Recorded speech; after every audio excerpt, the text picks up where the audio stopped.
Muy buenas noches. Bienvenidos sean a este su canal en YouTube, Sofía Channel. Al micrófono, su anfitrión y amigo José Mario Hernández, quien agradece una vez más por la gentileza de contar con su sintonía. El día de hoy les he preparado un video que tiene que ver con la actual situación que se está viviendo en cuanto a la relación comercial de México con Estados Unidos. Me refiero a la amenaza del presidente Trump para imponer aranceles a nuestro país a partir del próximo 10 de junio.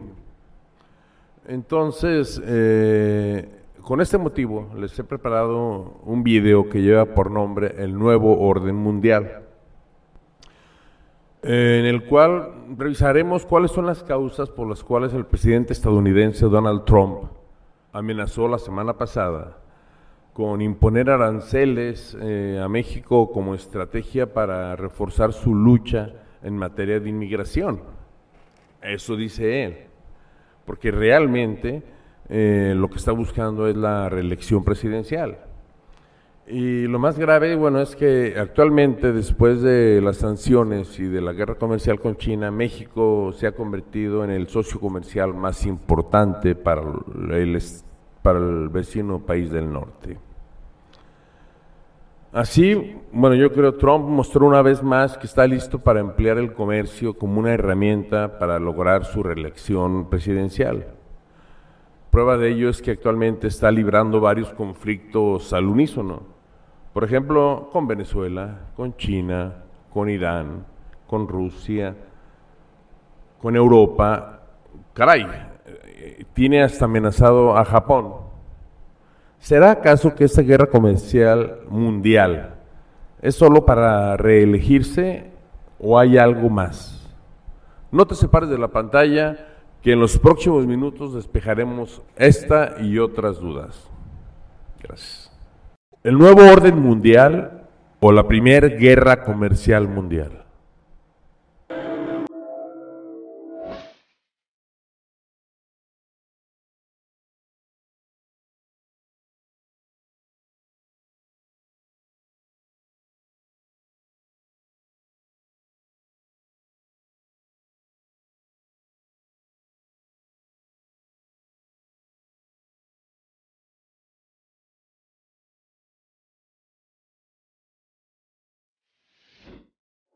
Novus Ordo Seclorum.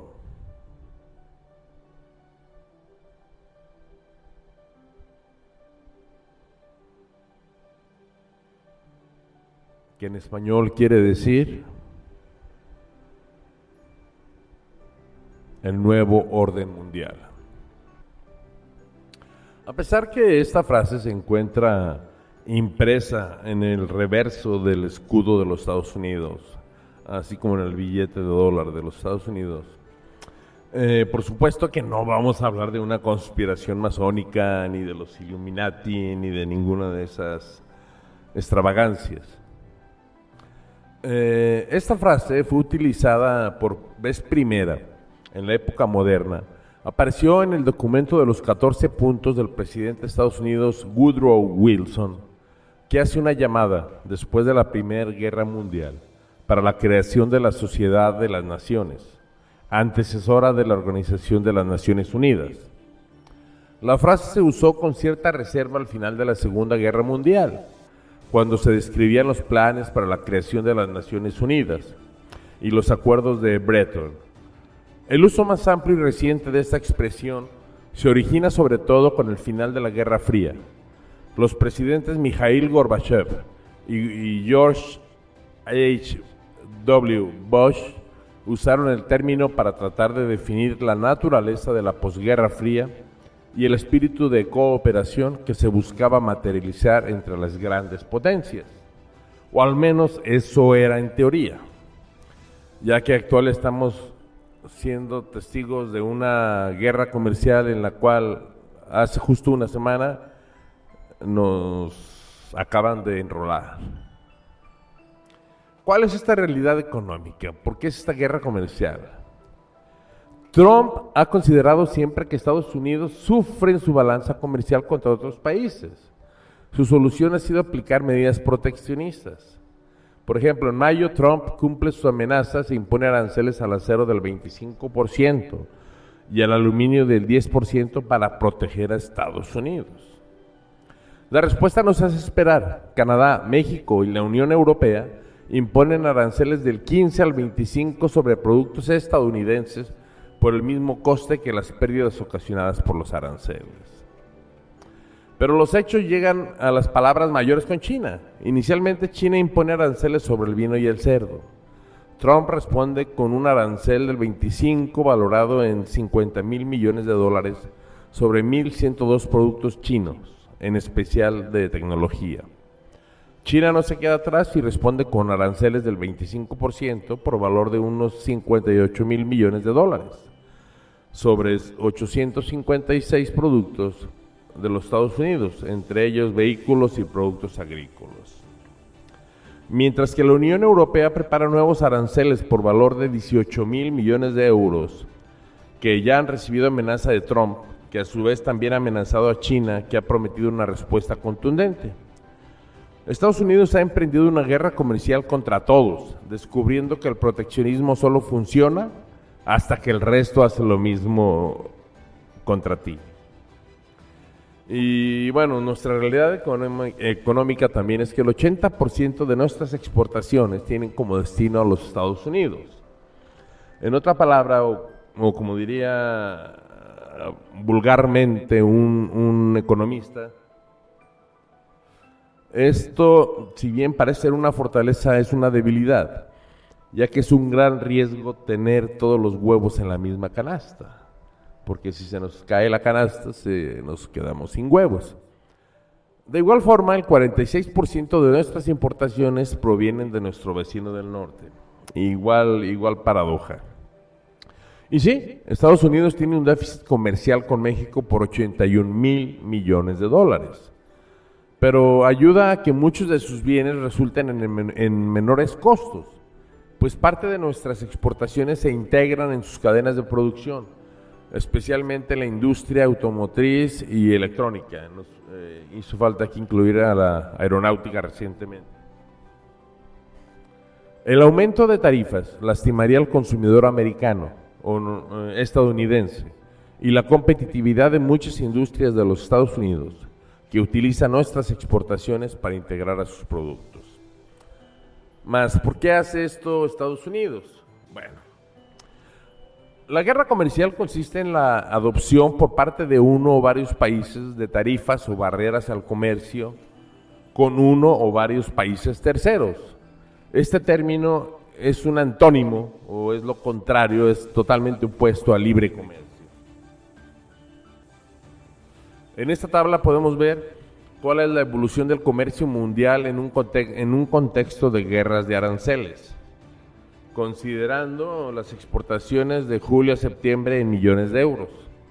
Y así tendríamos, por ejemplo, que en el total mundial, la variación por ejemplo, del año 2016 sobre el 2015 fue del 10.7%, una evolución satisfactoria o positiva.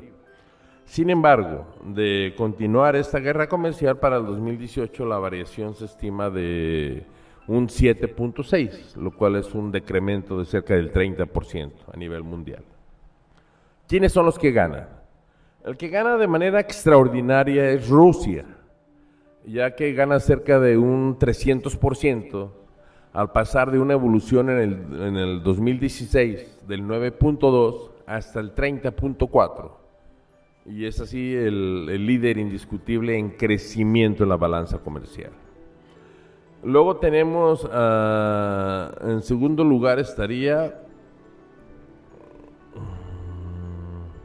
Singapur, que va del 9.5 al 12.1. El otro es China, si no me equivoco, ya que va del 6.3 al 11.6, o sea, estamos hablando prácticamente del doble. México, en este caso, no se vería afectado, al contrario, ya que evoluciona del 7.3 a casi el 12%. Al igual sucede con Canadá, con Holanda. Los Estados Unidos avanzan apenas marginalmente del 5.2 al 8.1, y con Suiza. Y como podemos ver, quienes más sufren serían los países europeos y algunos asiáticos, como Francia, que pierde casi un 70% al caer del 10.4 al 3.8. Hong Kong queda casi flat, pero con pérdida. La República Checa pierde un 300%, del 15.5 al 4.7. Y así por el estilo el resto de los países, como pueden ver. Incluso la India pierde del 12.3 que tenía de evolución al 2016 al caer a un 20% y quedar en el 10%.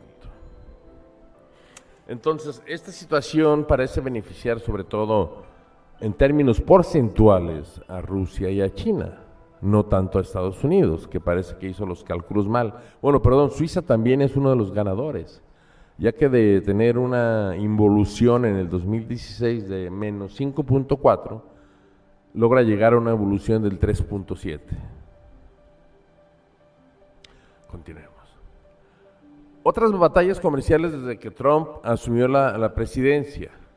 Disputas comerciales tiene con la Unión Europea, ya que le impuso aranceles del 25%, ¿sí? Por un valor de 2.800 millones de dólares.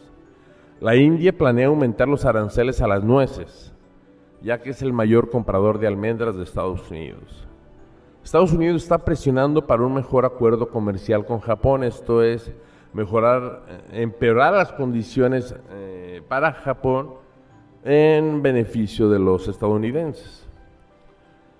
Turquía ha triplicado sus aranceles a productos de Estados Unidos después de que Washington duplicara los aranceles para el acero y el aluminio. Imagínense, duplicar los aranceles. Y México, junto con Canadá y la Unión Europea, impuso aranceles de hasta el 25% al acero y adicionalmente a esto al cerdo, al queso, a las manzanas y a las papas estadounidenses. Y Canadá también impuso aranceles a productos de Estados Unidos por valor de 12.600 millones de dólares. La fuente de esto es la BBC de Londres. Ahora, ¿por qué Estados Unidos se mete en esta conflagración? Si es teóricamente una potencia mundial. Pues es nada más y nada menos por eso, porque están al borde del precipicio.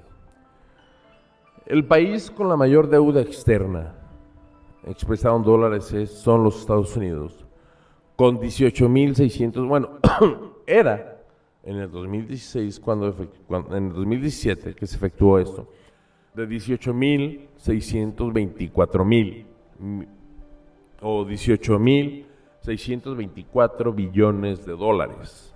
A día de hoy supera los 20.000 billones de dólares.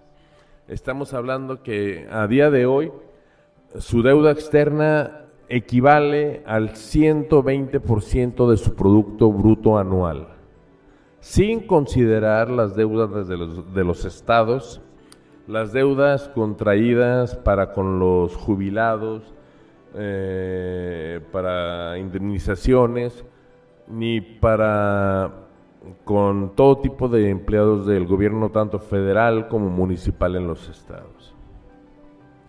Tenemos Japón, por ejemplo, que tiene una deuda de 3.500 billones de dólares, sin embargo, solamente representa el 74% del PIB. Y el caso de China, pues es un caso extraordinario, ya que de tener en este momento, insisto, en el 2017, una deuda de 1.500 billones de dólares, solamente representa el 13% de su PIB. Estos serían los primeros 13. Bueno, y ahí pudimos verlo básicamente cuál es una de las razones. Ahora, ¿cómo fue que la deuda pública de los Estados Unidos, cómo creció tanto en porcentaje al PIB? Bueno, la primera vez que rebasó el PIB fue cuando Roosevelt era presidente, pero hay que decir que fue cuando participaron de la Segunda Guerra Mundial.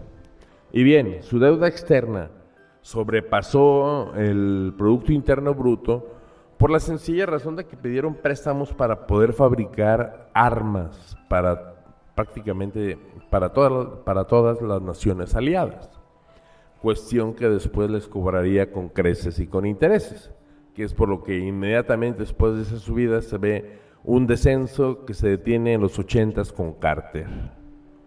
Después con Reagan y su famosa guerra de las estrellas comienza nuevamente a elevarse. Con Bush padre se queda cerca del 80%, Clinton logra bajar la deuda. Como pueden ver, bueno, también tenemos en rojo a los republicanos y en azul a los demócratas. Luego llega Bush, hijo, y vuelve a subir la deuda a los niveles, por encima de los niveles de los que lo dejó su padre. Y Obama, aunque sea demócrata, subió la deuda casi al 120%, sobre todo debido al Obamacare, ¿no? A los servicios médicos asistenciales para aquellos que no disponían de cobertura médica. Ahora bien, ¿cómo está estructurada la deuda pública de los Estados Unidos? Por primera vez en la historia, la deuda pública de Estados Unidos superó el 12 de septiembre de 2017 los 20 billones de dólares. Entonces, estos 20 billones de dólares representan $61,900 por cada ciudadano estadounidense, incluyendo niños. Pero por cada contribuyente, esta deuda representa $167,000. O sea, el costo de una casa media.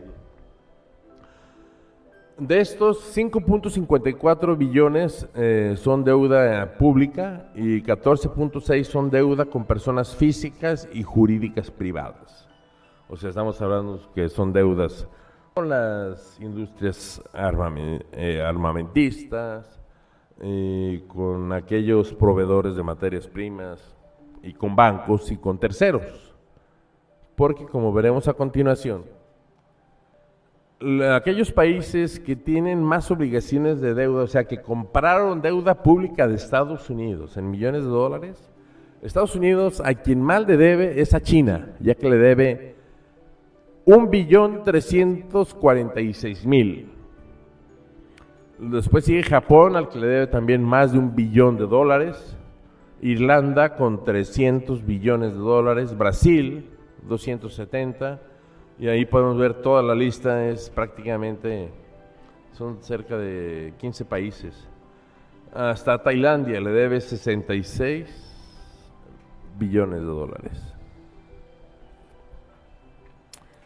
En cuanto a la dinámica de la deuda pública, bueno, pues es con la que hemos visto. Con Jimmy Carter fue el momento más bajo, en el 77, cuando representaba 629 millones de dólares. Con Reagan llega hasta los 909 millones de dólares. Con George Bush padre, aquí se ve más gráfico que el anterior, se eleva prácticamente al doble, de 909 hasta 2.601 billón de dólares. Con Bill Clinton se eleva hasta los 4.000 millones de dólares. Con George W. Bush llega a los 628.7 billones. Con Barack Obama llega a los 9.986 billones. Y Donald Trump, cuya una de sus promesas de campaña era que él iba a disminuir la deuda pública, en tan solo un año de su administración ya aumentó la deuda pública en $1 billón.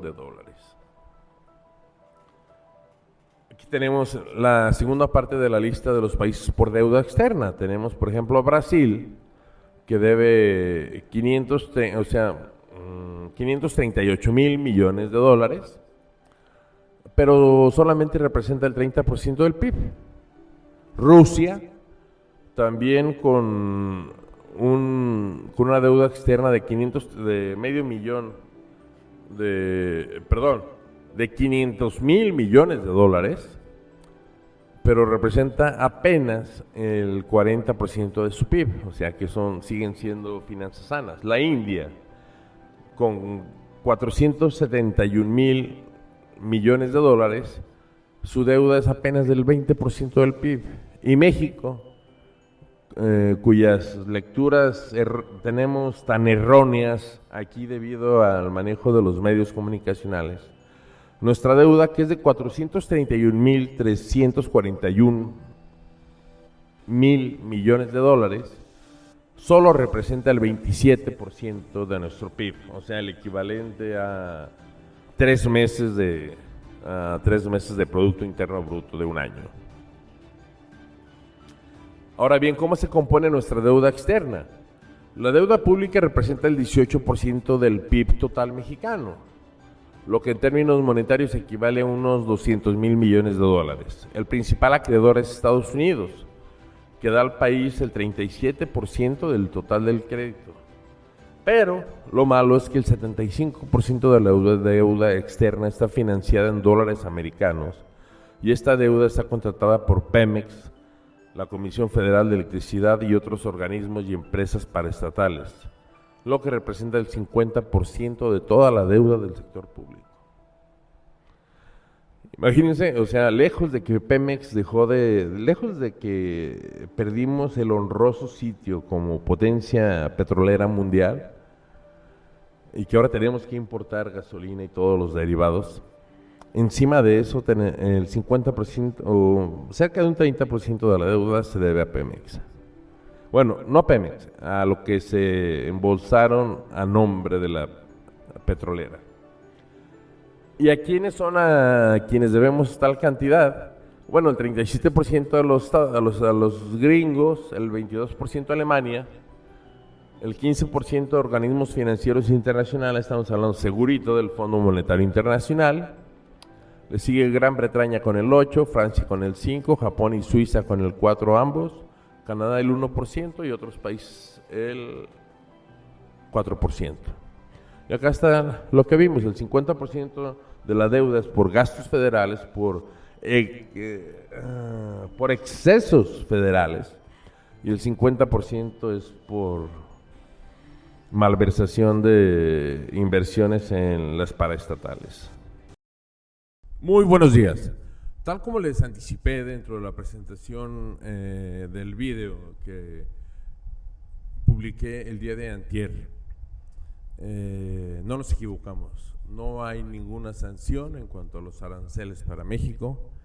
Y otra estupenda noticia para el resto del mundo es que el día de hoy Putin anunció al mundo e invitó al mundo para que se desdolaricen, una medida que están iniciando en conjunto China y Rusia con la intención de cambiar todos los dólares que tienen en oro, para así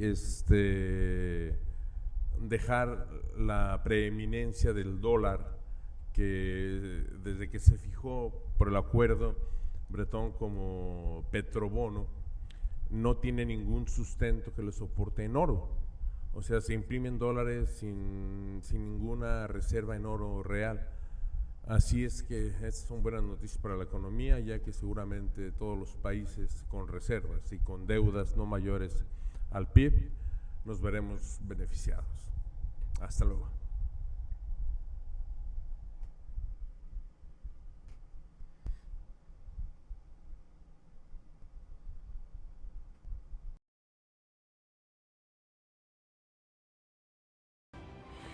Pues bien, hemos llegado al final. Espero, como siempre, que lo hayan encontrado útil, que encuentren algo de lógica o algo de sentido en todos estos argumentos y en este análisis personal al respecto de la actual situación que el día de mañana, o mejor dicho, que el día de hoy, porque ya es madrugada, se tiene que definir. Se despide, como siempre, de ustedes su amigo José Mario Hernández, no sin antes pedirles que no olviden suscribirse quienes no lo han hecho y que compartan este video con la mayor cantidad de gente posible. A ustedes no les cuesta nada y a mí me ayudaría muchísimo. Ahora sí, me despido como siempre con el Carpe Diem, Tempus Fugit et Nemini Parco. Chao.